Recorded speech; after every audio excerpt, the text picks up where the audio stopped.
Japan ഇന്ന് വലിയൊരു പ്രതിസന്ധിയിലൂടെ കടന്നു പോവുകയാണ്. ജനങ്ങൾ വലിയ വിലക്കയറ്റം നേരിടുന്നു. കുറഞ്ഞ വിലയ്ക്ക് സാധനങ്ങൾ കിട്ടുന്ന കടകൾ തേടി അവർ അലയുന്നു. ലോകത്തിൽ ഏറ്റവും കൂടുതൽ കടമുള്ള രാജ്യമാണ് ഇന്നത്തെ ജപ്പാൻ. രാജ്യത്തിന്റെ മൊത്തം ആഭ്യന്തര ഉൽപാദനത്തിന്റെ 248% ഈ കടം. ഓഹരി വിപണിയിലും വലിയ തകർച്ചയുണ്ടായി. 1987 ശേഷമുള്ള ഏറ്റവും വലിയ തകർച്ചയാണ് ഇപ്പോൾ വിപണിയിൽ കണ്ടത്. വിലക്കയറ്റവും വലിയ കടവും രാജ്യത്തിന്റെ വളർച്ചയെ ഇല്ലാതാക്കി. കഴിഞ്ഞ വർഷം 10,000 കമ്പനികൾ അവിടെ പൂട്ടിപ്പോയി. ഇതിൽ 300 കമ്പനികൾ പൂട്ടിയത് പണമില്ലാത്തതുകൊണ്ടല്ല, പകരം അവിടെ ജോലി ചെയ്യാൻ മനുഷ്യർ ഇല്ലാത്തതുകൊണ്ടാണ്. തൊഴിലാളികളുടെ വലിയ ക്ഷാമം രാജ്യം നേരിടുന്നു. ജപ്പാനിലെ ജനസംഖ്യയിൽ വലിയൊരു വിഭാഗം പ്രായമായവരാണ്. 5-ൽ 1 70 വയസ്സിന് മുകളിൽ പ്രായമുള്ളവരാണ്. ടോക്കിയോ നഗരത്തിലെ തിരക്ക് കണ്ടാൽ ജനസംഖ്യ കൂടുതലാണെന്ന് തോന്നും. എന്നാൽ സത്യം അതല്ല. അവിടെ ജനങ്ങൾ വളരെ കുറവാണ്. ആവശ്യത്തിന് തൊഴിലാളികൾ ഇല്ലാത്തതിനാൽ പല ഫാക്ടറികളും പൂട്ടേണ്ട അവസ്ഥയിലാണ്. ഇതിനൊപ്പം എല്ലാ വർഷവും 450ഓളം സ്കൂളുകൾ അടച്ചുപൂട്ടുന്നു. പഠിക്കാൻ കുട്ടികളില്ലാത്തതാണ് ഇതിന് കാരണം. ആധുനിക ചരിത്രത്തിൽ ഒരു രാജ്യത്തിനും ഇത്തരമൊരു അവസ്ഥ വന്നിട്ടില്ല. ഇതൊരു വലിയ സാമ്പത്തിക ജനസംഖ്യാ ദുരന്തമാണ്. എന്നാൽ ചരിത്രം എപ്പോഴും ഇങ്ങനെയായിരുന്നില്ല. 1980-ൽ ജപ്പാൻ വലിയൊരു ശക്തിയായിരുന്നു. അന്ന് അവരുടെ വളർച്ച വളരെ വേഗത്തിലായിരുന്നു. സാധാരണക്കാരുടെ വരുമാനം അന്ന് കുതിച്ചുയർന്നു. 60കളിൽ $500 മാത്രമായിരുന്നു ഒരു പൗരന്റെ ശരാശരി വരുമാനം. എന്നാൽ 80കളിൽ ഇത് $25,000 ഉയർന്നു. അമേരിക്കയേക്കാൾ 26 മടങ്ങ് ചെറിയ രാജ്യമാണ് ജപ്പാൻ. എന്നിട്ടും അമേരിക്കയിലെ മൊത്തം ഭൂമിയേക്കാൾ 4 മടങ്ങ് വില അന്ന് ജപ്പാനിലെ ഭൂമിക്ക് ഉണ്ടായിരുന്നു. വളരെ ദരിദ്രമായ ഒരു അവസ്ഥയിൽ നിന്നുമാണ് അവർ വളർന്നത്. അമേരിക്കയുടെ സാമ്പത്തിക ശക്തിയെ മറികടക്കുന്ന അവസ്ഥയിൽ അവർ എത്തി. അമേരിക്കയുടെ സമ്പദ്വ്യവസ്ഥ $7.6 ട്രില്യൺ ആയിരുന്നു. അന്ന് ജപ്പാൻ $5.5 ട്രില്യൺ എത്തി. ഏഷ്യയിൽ ഏറ്റവും മികച്ച ജീവിത നിലവാരം ജപ്പാനിലെ ജനങ്ങൾക്ക് ലഭിച്ചു. ലോകത്തിലെ ഏറ്റവും വലിയ നിർമ്മാണ കേന്ദ്രമായി ജപ്പാൻ മാറി. അമേരിക്കയെ പിന്തള്ളി അവർ ഒന്നാമതെത്തുമെന്ന് എല്ലാവരും കരുതി. പിന്നെ എങ്ങനെയാണ് അവർ ഈ വലിയ തകർച്ചയിലേക്ക് എത്തിയത് എന്ന് നാം മനസ്സിലാക്കണം. ഈ ചരിത്രത്തിൽ നിന്നും ഇന്ത്യക്ക് പലതും പഠിക്കാനുണ്ട്. ഈ കഥ തുടങ്ങുന്നത് 1949-ലാണ്. ലോകം മറ്റൊരു യുദ്ധത്തിലേക്ക് നീങ്ങുന്ന സമയമായിരുന്നു അത്. അമേരിക്കയും സോവിയറ്റ് യൂണിയനും തമ്മിൽ വലിയ തർക്കം നിലനിന്നിരുന്നു. ചൈനയിൽ അധികാരം പിടിക്കാൻ സോവിയറ്റ് യൂണിയൻ മാവോ സേതുങ്ങിനെ സഹായിച്ചു. ദക്ഷിണ കൊറിയയെ ആക്രമിക്കാൻ അവർ ഉത്തര കൊറിയയ്ക്കും സഹായം നൽകി. ഈ വലിയ പ്രശ്നങ്ങൾക്ക് നടുവിലായിരുന്നു ജപ്പാൻ കിടന്നിരുന്നത്. 40കളിൽ നടന്ന 2ാം ലോക മഹായുദ്ധത്തിൽ ജപ്പാൻ ദയനീയമായി പരാജയപ്പെട്ടു. ജപ്പാനിലെ 67 നഗരങ്ങൾ ബോംബ് ആക്രമണത്തിൽ തകർന്ന് തരിപ്പണമായി. ലക്ഷക്കണക്കിന് ജനങ്ങൾ പട്ടിണിയിലായി. ജപ്പാന്റെ സമ്പദ്വ്യവസ്ഥ പൂർണ്ണമായും ഇല്ലാതായി. കെട്ടിടങ്ങളെല്ലാം നശിച്ചു. തെരുവുകൾ ശൂന്യമായി. എങ്ങും മരണവും ദുരിതവും മാത്രം നിറഞ്ഞു നിന്നു. ബോംബ് സ്ഫോടനത്തിന്റെ പ്രത്യാഘാതങ്ങൾ ജനങ്ങളെ കൊന്നൊടുക്കി. ഈ സമയത്ത് അമേരിക്ക വലിയൊരു ഭയം നേരിട്ടു. തകർന്നടിഞ്ഞ ജപ്പാൻ കമ്മ്യൂണിസത്തിലേക്ക് തിരിഞ്ഞാൽ അത് വലിയ അപകടമാകും. സോവിയറ്റ് യൂണിയന് ഏഷ്യയിൽ വലിയൊരു പങ്കാളിയെ ലഭിക്കും. ചൈനയും ഉത്തര കൊറിയയും ജപ്പാനും ഒത്തുചേർന്നാൽ ഇത് അമേരിക്കയ്ക്ക് ഭീഷണിയാകും. പട്ടിണി കിടക്കുന്ന മനുഷ്യർക്ക് ജനാധിപത്യം ആവശ്യമില്ല എന്ന് അമേരിക്ക തിരിച്ചറിഞ്ഞു. അവർക്ക് ഭക്ഷണം മാത്രമാണ് വലുത്. കമ്മ്യൂണിസ്റ്റുകൾ ഭക്ഷണം നൽകിയാൽ ജപ്പാൻ ജനത അത് സ്വീകരിക്കും. 65 ലക്ഷം സൈനികർ അന്ന് ജപ്പാനിൽ ഉണ്ടായിരുന്നു. അവർക്ക് ജോലിയോ വരുമാനമോ ഉണ്ടായിരുന്നില്ല. കമ്മ്യൂണിസ്റ്റ് പാർട്ടി ഇവർക്ക് ഭക്ഷണവും ലക്ഷ്യവും നൽകിയാൽ രാജ്യത്ത് വലിയ വിപ്ലവം ഉണ്ടാകും. ആഴ്ചകൾക്കുള്ളിൽ ജപ്പാൻ സോവിയറ്റ് യൂണിയന്റെ നിയന്ത്രണത്തിലാകും. ഇത് സംഭവിച്ചാൽ പസഫിക് സമുദ്രം സോവിയറ്റ് യൂണിയന്റെ നിയന്ത്രണത്തിലാകും. അമേരിക്കയുടെ കാലിഫോർണിയ തീരത്ത് അവർ എത്തും. ഇത് തടയാൻ അമേരിക്ക ഒരു പുതിയ തന്ത്രം പ്രയോഗിച്ചു. ജപ്പാനെ ഒരു ശത്രുവായി കാണുന്നത് അവർ നിർത്തി. പകരം ജപ്പാനെ ഒരു വലിയ മുതലാളിത്ത രാജ്യമാക്കി മാറ്റാൻ അവർ തീരുമാനിച്ചു. അമേരിക്കയുടെ കൂടെ നിന്നാൽ സമ്പന്നരാകാമെന്ന് ലോകത്തിന് കാണിച്ചു കൊടുക്കാൻ അവർ ആഗ്രഹിച്ചു. സോവിയറ്റ് യൂണിയനൊപ്പം പോയാൽ പട്ടിണിയാകുമെന്ന് വരുത്തി തീർക്കാനും അവർ ശ്രമിച്ചു. അമേരിക്ക പ്രധാനമായും 3 കാര്യങ്ങൾ ജപ്പാന് വേണ്ടി ചെയ്തു. ഒന്നാമതായി അവർ കോടിക്കണക്കിന് ഡോളർ ജപ്പാനിലെ ഫാക്ടറികളിലേക്ക് നിക്ഷേപിച്ചു. ടൊയോട്ട പോലെയുള്ള കമ്പനികളെ അവർ പാപ്പരത്തത്തിൽ നിന്നും രക്ഷിച്ചു. രണ്ടാമതായി വ്യവസായങ്ങളുടെ സാങ്കേതിക വിദ്യ അവർ ജപ്പാന് നൽകി. ഇരുമ്പ് നിർമ്മാണത്തിന്റെയും ഇലക്ട്രോണിക്സ് നിർമ്മാണത്തിന്റെയും രഹസ്യങ്ങൾ അവർ കൈമാറി. ഇതുവഴി ജപ്പാനിലെ ഫാക്ടറികൾ വലിയ തോതിൽ സാധനങ്ങൾ ഉണ്ടാക്കാൻ തുടങ്ങി. മൂന്നാമതായി ജപ്പാൻ അമേരിക്കൻ വിപണി തുറന്നുകൊടുത്തു. ജപ്പാനിൽ നിർമ്മിക്കുന്ന സാധനങ്ങൾ അമേരിക്കയിൽ വിൽക്കാൻ അവർ അനുവാദം നൽകി. ഇതൊരു വലിയ അത്ഭുതത്തിന് കാരണമായി. വെറും 20 വർഷം കൊണ്ട് ജപ്പാൻ വലിയൊരു സാമ്പത്തിക ശക്തിയായി മാറി. ജർമ്മനി, ഫ്രാൻസ്, ബ്രിട്ടൻ തുടങ്ങിയ രാജ്യങ്ങളെ ജപ്പാൻ പിന്നിലാക്കി. ലോകത്തിലെ 3ാമത്തെ വലിയ സമ്പദ്വ്യവസ്ഥയായി ജപ്പാൻ വളർന്നു. 80കളിൽ അമേരിക്കൻ വിപണിയിൽ ജപ്പാൻ വലിയ ആധിപത്യം നേടി. അമേരിക്കയുടെ കാർ വിപണിയുടെ 23% ജപ്പാൻ സ്വന്തമാക്കി. ഈ സമയം അമേരിക്കൻ കമ്പനികൾ വലിയ തകർച്ച നേരിടുകയായിരുന്നു. ക്രിസ്ലർ പോലെയുള്ള കമ്പനികൾ പൂട്ടുന്ന അവസ്ഥയിലെത്തി. രക്ഷപ്പെടാൻ അവർക്ക് സർക്കാരിന്റെ സഹായം വേണ്ടി വന്നു. 70കളിൽ ലോകത്തെ സെമികണ്ടക്ടർ വിപണിയുടെ വലിയ പങ്കും അമേരിക്കയുടെ കൈവശമായിരുന്നു. എന്നാൽ 80കളുടെ അവസാനത്തിൽ ജപ്പാൻ അമേരിക്കയെ മറികടന്നു. വിപണിയുടെ 51% ജപ്പാൻ സ്വന്തമാക്കി. ലോകത്തിലെ ഏറ്റവും വലിയ 10 കമ്പനികളുടെ പട്ടികയിൽ 6ഉം ജപ്പാനിൽ നിന്നുള്ളതായിരുന്നു. തങ്ങളുടെ കമ്പനികൾ തകരുന്നത് അമേരിക്കക്കാർക്ക് സഹിക്കാൻ കഴിഞ്ഞില്ല. അമേരിക്കൻ കമ്പനികൾ തങ്ങളുടെ ജീവനക്കാരെ ജോലിയിൽ നിന്നും പിരിച്ചുവിടാൻ തുടങ്ങി. ജപ്പാൻ ഫാക്ടറികൾ തങ്ങളുടെ ജോലികൾ അപഹരിക്കുന്നു എന്ന് അവർ വിശ്വസിച്ചു. ഫോർഡ്, ജനറൽ മോട്ടോഴ്സ് എന്നീ കമ്പനികളെ ടൊയോട്ട തകർക്കുന്നത് അവർ കണ്ടു. അമേരിക്കൻ തൊഴിലാളികൾ വലിയ പ്രതിഷേധം തുടങ്ങി. അവർ ജപ്പാൻ കാറുകൾ ചുറ്റിക കൊണ്ട് അടിച്ചു തകർത്തു. ടെലിവിഷനിൽ ഇത് തത്സമയം സംപ്രേഷണം ചെയ്തു. ജപ്പാൻ തങ്ങളുടെ സമ്പദ്വ്യവസ്ഥയ്ക്ക് ഭീഷണിയാണെന്ന് രാഷ്ട്രീയക്കാർ തിരിച്ചറിഞ്ഞു. ഇത് തടയാൻ 1985 അമേരിക്ക ഒരു നീക്കം നടത്തി. അവർ ജപ്പാനുമായി പ്ലാസ അക്കോർഡ് എന്ന പേരിൽ ഒരു കരാർ ഒപ്പുവെച്ചു. ഈ കരാർ ജപ്പാന്റെ സമ്പദ്വ്യവസ്ഥയെ തളർത്തി. ജാപ്പനീസ് കറൻസിയായ യെന്നിന്റെ മൂല്യം ഡോളറിനെതിരെ അവർ ഉയർത്തി. മുൻപ് ഒരു ഡോളറിന് 260 yen ലഭിച്ചിരുന്നു. എന്നാൽ കരാറിന് ശേഷം ഒരു ഡോളറിന് 130 yen മാത്രമായി.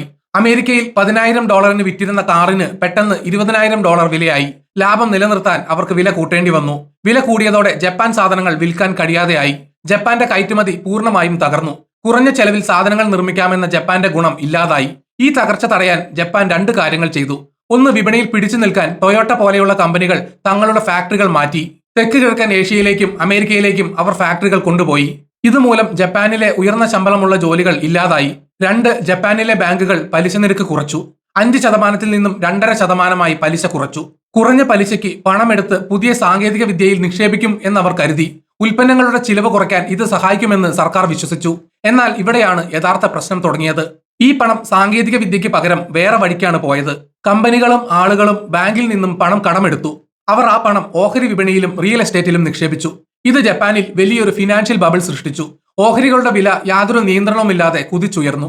80കളുടെ തുടക്കത്തിൽ 6000 പോയിന്റിലായിരുന്ന ഓഹരി സൂചിക പിന്നീട് വളരെ ഉയർന്നു. 38,000 പോയിന്റിലേക്ക് അത് കുതിച്ചു. നിക്ഷേപകർക്ക് 300 മുതൽ 500% വരെ ലാഭം ലഭിച്ചു. ഇത് കണ്ടപ്പോൾ കമ്പനികൾ തങ്ങളുടെ രീതി മാറ്റി. സോണി, ടൊയോട്ട തുടങ്ങിയ കമ്പനികൾ സാധനങ്ങൾ ഉണ്ടാക്കുന്നത് കുറച്ചു. പകരം അവർ ഓഹരി വിപണിയിൽ വ്യാപാരം നടത്തി ലാഭം ഉണ്ടാക്കാൻ തുടങ്ങി. ടൊയോട്ടയുടെ വലിയൊരു ശതമാനം ലാഭവും വന്നത് കാർ വിൽപ്പനയിൽ നിന്നായിരുന്നില്ല, പകരം വിപണിയിലെ വ്യാപാരത്തിൽ നിന്നായിരുന്നു. മറ്റ് പല വലിയ കമ്പനികളും ഇതേ രീതി പിന്തുടർന്നു. കമ്പനികൾ തങ്ങളുടെ ഉയർന്ന മൂല്യമുള്ള ഓഹരികൾ കാണിച്ച് ബാങ്കുകളിൽ നിന്നും വീണ്ടും വലിയ തുക വായ്പയെടുത്തു. ഈ പണം അവർ വീണ്ടും ഭൂമിയിലും കെട്ടിടങ്ങളിലും നിക്ഷേപിച്ചു. ഇതോടെ ജപ്പാനിലെ ഭൂമിയുടെ വിലയും കുതിച്ചുയർന്നു. ഭൂമിക്ക് 200 മുതൽ 300% വരെ വില വർദ്ധിച്ചു. അമേരിക്കയിലെ മൊത്തം ഭൂമിയേക്കാൾ വില ജപ്പാനിലെ ഭൂമിക്ക് വന്നു. എന്നാൽ ഈ ഫിനാൻഷ്യൽ ബബിൾ അധികകാലം നീണ്ടു നിന്നില്ല. സർക്കാർ തങ്ങളുടെ തെറ്റ് വൈകാതെ മനസ്സിലാക്കി. അവർ പലിശ നിരക്ക് 2.5% നിന്നും 6% ഉയർത്തി. ഇവിടെയാണ് തകർച്ച പൂർണ്ണമായത്. കമ്പനികൾ കോടിക്കണക്കിന് ഡോളർ ബാങ്കുകളിൽ നിന്നും കടമെടുത്തിരുന്നു. ആ പണം അവർ വിപണിയിൽ നിക്ഷേപിച്ചു. പലിശ നിരക്ക് ഉയർന്നതോടെ കാര്യങ്ങൾ മാറിമറിഞ്ഞു. ഓഹരി വിപണി പെട്ടെന്ന് താഴേക്ക് പതിച്ചു. ഭൂമിയുടെ വിലയും തകർന്നു. കമ്പനികളുടെ കൈവശം ധാരാളം ഭൂമിയും ഓഹരികളും ഉണ്ടായിരുന്നു. അവയുടെ വിലയിൽ 70% വരെ ഇടിവുണ്ടായി. കമ്പനികൾ വലിയ കടക്കെണിയിലായി. കടം തിരിച്ചടയ്ക്കാൻ അവരുടെ പക്കൽ പണമില്ലാതെ വന്നു. നിസാൻ കമ്പനിക്ക് വലിയ കടം വന്നു. അതടയ്ക്കാൻ പണമുണ്ടായിരുന്നില്ല. സോണി കമ്പനി കൊളംബിയ പിക്ചേഴ്സ് വാങ്ങിയിരുന്നു. അമേരിക്കൻ ചരിത്രത്തിലെ വലിയൊരു ഇടപാടായിരുന്നു അത്. ജപ്പാൻ സമ്പദ്വ്യവസ്ഥ തകർന്നപ്പോൾ സോണിയും കുടുങ്ങി. അവർക്ക് ഭീമമായ നഷ്ടമുണ്ടായി. സിനിമാ ചരിത്രത്തിലെ വലിയ സാമ്പത്തിക തകർച്ചയായിരുന്നു അത്. ലോകത്തെ മെമ്മറി ചിപ്പ് വിപണി ഭരിച്ചിരുന്നത് തോഷിബ കമ്പനിയായിരുന്നു. തകർച്ച വന്നപ്പോൾ തോഷിബ വലിയ കടത്തിലായി. ഈ സമയം സാംസങ് കമ്പനി വിപണിയിലേക്ക് വന്നു. അവർ കുറഞ്ഞ ചിലവിൽ ഉൽപ്പന്നങ്ങൾ നിർമ്മിച്ച് വിപണി പിടിച്ചെടുത്തു. തോഷിബയെ അവർ താഴെ ഇറക്കി. ഈ സാമ്പത്തിക തകർച്ചയിൽ നിന്നും കരകയറാൻ ജപ്പാന് കഴിഞ്ഞില്ല. ഓഹരി വിപണി പഴയ നിലയിലെത്താൻ 34 വർഷങ്ങളെടുത്തു.